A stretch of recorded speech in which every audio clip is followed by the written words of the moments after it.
Once in a while I get people that really, or that claim they don't believe in evolution. And my response generally is, why not? Really, why not? You guys believe 20 billion years ago there was a big bang where nothing exploded and produced everything. 4.6 billion years ago the earth cooled down, made a hard rocky crust. It rained on the rocks for millions of years, turned them into soup, and the soup came alive 3 billion years ago. Found somebody to marry, and something to eat, of course, and slowly evolved into everything we see today. There are some lies in our science books. Taught it for 15 years. Even though I'm not teaching it anymore, I still like to study. It's so many neat things to learn. We're going to cover some of that tonight. I'm not against science, I'm not against schools, I'm not against teachers, because most of them don't know what they believe. You have to tell them. They teach the kids it all started with a big bang 20 billion years ago. What exploded? This is what the textbooks teach. Before the Big Bang, there was nothing, literally nothing, an infinitesimal nugget of space. And then something happened, triggering the most colossal explosion in history. Yes, boys and girls, you see, nothing exploded, and here we are. So I asked this professor if I could ask him some questions about the Big Bang. I said, where did all this matter come from? He said, well, we don't know that for sure. I said, well, sir, would you please tell me where the laws came from? The universe is run by laws, gravity, centrifugal force, inertia. Who gave the laws? He said, we don't know that either. I said, sir, could you tell me where the energy came from? You know, it takes energy to make a big bang. Who bought the gas to run this machine anyway? He said, we don't know that either. I said, sir, could I ask you another question? He said, sure. What else would you like to know? Else? What do you mean else? You haven't told me nothing yet. I said, does Berkeley have a merry-go-round? You see, if a spinning object breaks apart in a frictionless environment, the fragments will all spin the same direction. The professor said, yes, I understand about the conservation of angular momentum. I said, well, good. I'd like to ask you a question then, sir. If the whole universe began as a swirling dot, like you said, why do 2 planets spin backwards? He said, that's interesting. I said, no, that's more than interesting. It's kind of hard on your Big Bang Theory. Not only that, 6 of the moons are spinning backwards. Why? He said, I don't know. Why do you think they're going backwards? I was hoping he was going to ask that. I said, okay, now, sir, hold it. If I told you that I believe God created the heaven and the earth, like the Bible teaches, you're going to say, and where did God come from? And I don't know. But you said, well, we don't know that for sure. We don't know that either. Don't tell me my theory is religious and yours is science. Oh, no, sir, they're both religious. Evolution is a religion. You have to believe. So I asked the professor, where did the matter come from? He said, I don't know. So basically, I believe in the beginning God, and you believe in the beginning dirt. One professor was getting kind of upset about this time. He said, Mr. Hovind, there are hundreds of varieties of dogs in the world. He said, do you mean to tell me that you believe all these dogs came from 2 dogs off a Noah's Ark? You expect me to believe that? I said, sir, would you look at what you're teaching your students? You're teaching your students that all the dogs in the world came from a rock. Charles Darwin was disciplined. I mean, he did these extraordinary experiments, this series of experiments. Then they're going to tell the kids, well, we have evidence for this theory. Charlie Darwin stopped off at these islands right there called the Galapagos Islands. Charlie studied the birds very carefully and said, you know what? I think all these birds had a common ancestor. I bet you're right, Charlie. It was a bird. You see 14 kinds of birds, and you conclude that birds and bananas are related. Here are these ancient dinosaur bones or fossils. They tell the kids they have evidence of evolution from fossils. I don't think so. If you find a fossil in the dirt, all you know is it died. You don't know that it had any kids. And you sure don't know that it had different kids. You bring in a bone to the judge. Judge, I found this bone in the dirt. This is the ancestor of all the humans today. They would laugh at you. You don't know that that's the ancestor of anybody. And why on earth would you think a bone in the dirt can do something animals today cannot do? They'll say, boys and girls, you have 2 bones in your wrist, radius and ulna. And boys and girls, look at the whale's flipper carefully. Did you know the whale has 2 bones in his flipper? And they're called the radius and the ulna? Same as ours. Wow. Who named them, teacher? The whale? Think about it. I'm here to tell my people it's time to stop believing bull just because tell you bull with a straight look on their face. Evolution say people came from monkeys, and the question is, why is there still monkeys? Is these the retarded monkeys? They didn't turn into people just yet. Even Stephen Gould admitted the absence of fossil evidence for intermediary stages is a persistent and nagging problem for evolution. See, what's happened, these guys have looked for missing links in the fossil record. They can't find any, and so they say, well, maybe evolution happened so fast it wasn't preserved. Maybe a reptile laid an egg and a bird hatched out. Well, who did that bird marry? This process that brought us to be is billions of years old. It happens very fast, billions of years fast. Here is radioactivity. We're going to tell the kids in the late 1940s they invented carbon dating. We're going to explain a little bit about radiometric dating and how it's supposed to work, and then show you that it does not work, okay? It sounds good, but there are some assumptions that mess everything up. If we had walked into a room and found a candle burning on the table, and I asked you the question, when was it lit? You say, I don't know, Mr. Hovind, it's burning when I got here. Okay, well then let's do some empirical science. Let's measure the height of the candle. Suppose the candle is 7 inches tall. Who can tell me when it was lit? Okay, nobody. Let's do some more empirical science. Let's measure the rate of burn. Suppose we determine it's burning 1 inch an hour. When was it lit? You're going to have a hard time telling me unless you're willing to make some assumptions. You find a fossil in the dirt, you can measure how much C14 is in it. Very accurately, by the way. And you can measure how fast it's decaying. That's just like measuring the height of your candle and how fast it's burning. Now, when did that animal die? You don't have a clue. Here's what you ought to consider about carbon dating. Samples of known age, it doesn't work. If it's a sample of unknown age, it is assumed to work. It's just really a hard thing.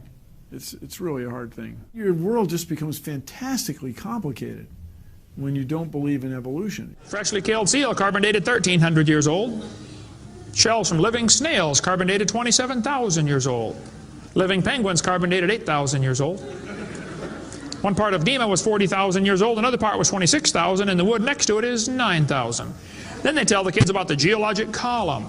They say each of the layers is a different age, you know, Cenozoic, Mesozoic, Paleozoic, Archeozoic, all them zoic boys.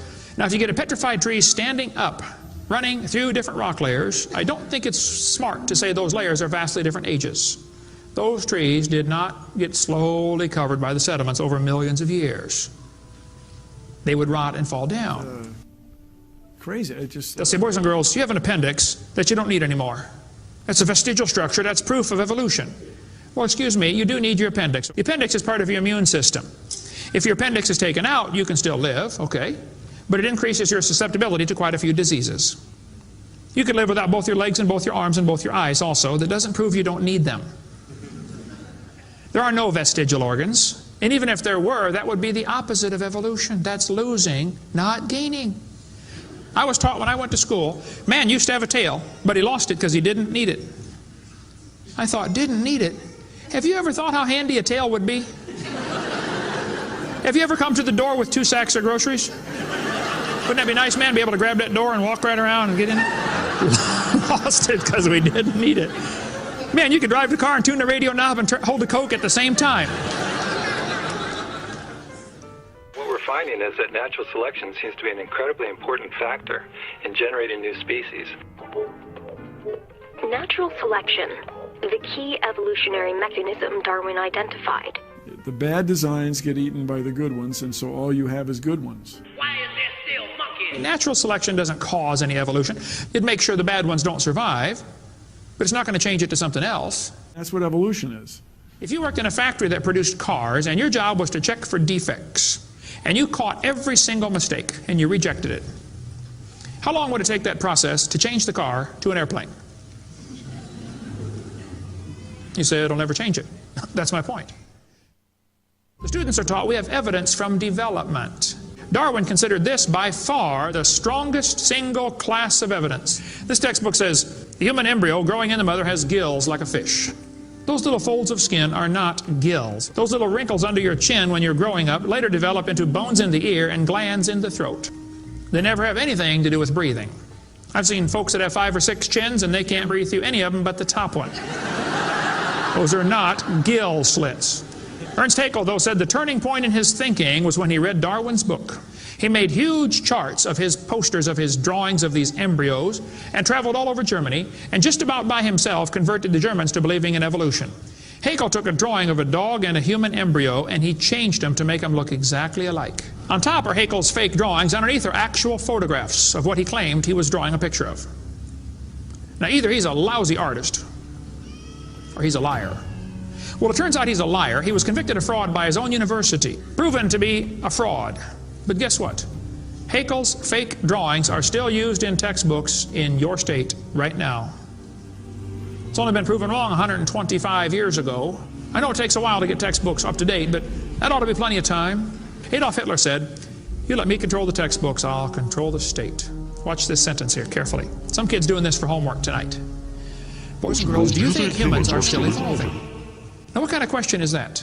Doesn't that question assume that evolution has happened? What if a kid doesn't believe in evolution? How's he supposed to do his homework tonight? That question does not teach him how to think critically. That teaches him what to think, not how to think. And when the kid gets done with this course, he's going to think he knows how to think. But he doesn't. He knows how to be told what to think. Brainwashing at taxpayer expense.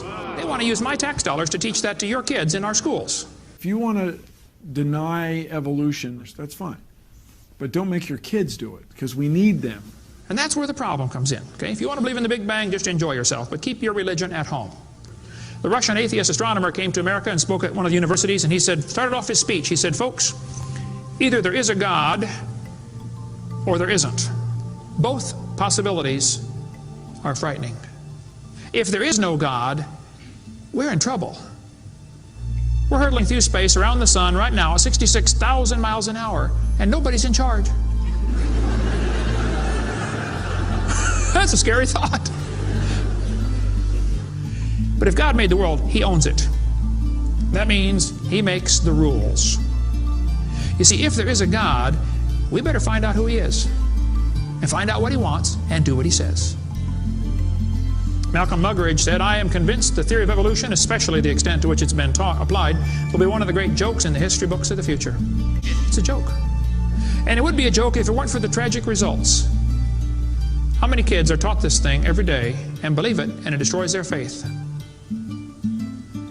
Find you something to believe in.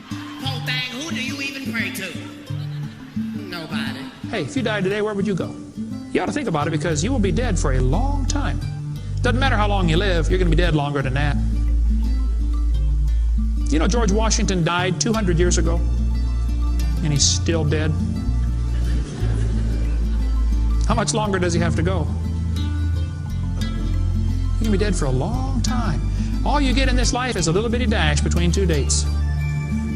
Just a little and it's gone. What are you going to do with your dash? Where would you go if you died? Now, if you're not sure you're going to heaven, you ought to give your heart to the Lord and get saved. Say, "Lord, you may have it," the whole thing. If you are saved, you ought to find something to do for the Lord. And you ought to quit worrying about getting a fancier car and a fancier house and start worrying about who's going to heaven or hell. Maybe God gave you that good job so you can give some money to missionaries, not so you can build a bigger, fancier house. God loves you. God has a plan for your life.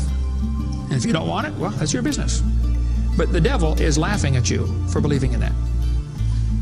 But God loves you, and He wants you to come to heaven. And if you'd like to find out how to go to heaven, come see me. I'll be glad to show you. The Big Bang. Before the Big Bang, there was nothing. Literally nothing. Nothing created everything. The Big Bang is an amazingly difficult thing to wrap your brain around, which isn't surprising. 13.7 billion years ago, we think it was tiny. Nothing, literally nothing, was tiny. And then something happened. Nothing created all the matter we see in the universe today.